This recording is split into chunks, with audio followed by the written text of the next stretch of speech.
2014 ATS with a 2.0 with the HID headlight bulbs. What you want to do is you want to remove the front tire, but you want to break the lug nuts loose, jack it up and support it properly. And then you want to remove the inner fender skirt. There's like 2, 4, 6, 7 of these Torx screws and 2 of these push-in clips. And you want to use a T15 to remove these screws. And then there's 5 7mm screws. The 5 7mm screws go along the bottom around here, and the T15s go inside the fender skirt. And then you want to pull this thing out, which you got your little clips out.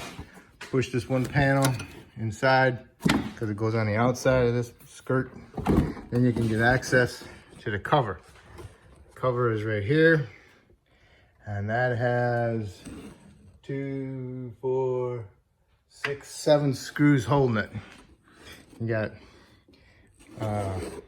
one here, one there, one there, and one here, one there, and one there. And there's 2 way up on top.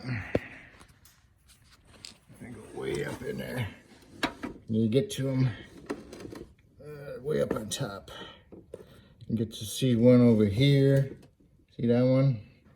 And then over here is up in there. You can get to them with a,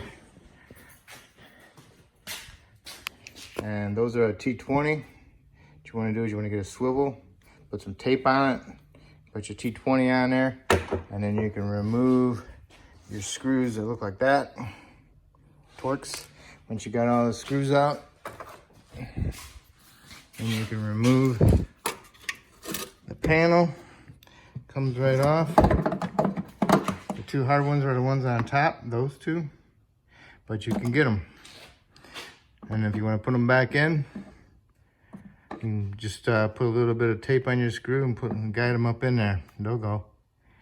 But if you don't want to put them back in, that's fine, because it's really don't get no water in there.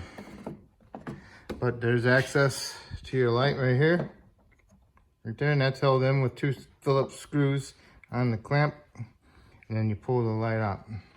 Okay, you pull that Phillips screw out. That baby's in there. It's really tight.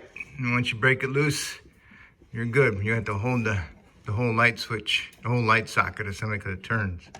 And then you just bend it out of the way. And then you can pull your light out. And then what you want to do is you want to push in a little clip and unplug it. Okay? And you have 2 hands for that. All right, use a little thing to remove it. You squeeze it. See I'm squeezing it, and then you can separate it from the light. And then get your new light and plug it in, and make sure you don't touch the bulb. And then put it up in there and line up the little notches that are on the bulb itself. And then put your bracket back over and put a screw on it. Okay, make sure you put the right bulb in. Keep them separated when you unplug the old one. Put it off to the side, because they exactly look the same. All right, put the bulb in there and line it up in little notches. Put your bracket on there. Put your screw in there. Make sure you put the screw in there with straight. Make sure it's not cross-thread. Make sure you use a light so you can see what's going on. Okay, once you get it all in there, it's all tight. Tighten it up. Make sure you're plugged in. So now you can put your little cover back on and put it back together exactly the same way you took it apart. And that's it. If I helped you out, that's great. And if you could subscribe to me, that'd be awesome. If you already did, that's great. That's perfect. I appreciate it. Thank you.